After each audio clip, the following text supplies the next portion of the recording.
ఓహో వచ్చాడు చెప్పేస్తూ ఉంటాం. ఎక్కడ ధ్యానం చేస్తున్నాం? అక్కడ కుయ్యి అంటే చాలు వీడు కయ్యి అంటాడు లోపల. మరి ఎలా కుదురుతుంది? ఎక్కడ కూర్చున్నామా?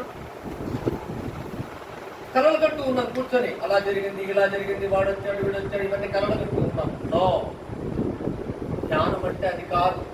ధ్యానం అంటే నువ్వు విగ్రహం అయిపోవాలి. అది విగ్రహాన్ని చూసినప్పుడల్లా నేను ఇలా కావాలని చెప్పి అనుకోవాలి. ఎలా కావాలి సార్? విగ్రహం ఎలా కూర్చుందో నేను అలా కూర్చొని అలా ఉండిపోవాలి, స్తంభంలాగా ఉండిపోవాలి. నిగ్రహం చూసినప్పుడు నిగ్రహం పెరుగుతుంది. నిగ్రహంతో పాటుగా విగ్రహం లాగా మనం కావాలి. విగ్రహం లాగా మనము అంటే కదలంటే ఆ విధంగా కూర్చోవాలి మనం. అది సాధన యొక్క అద్భుతమైనటువంటి స్థితి.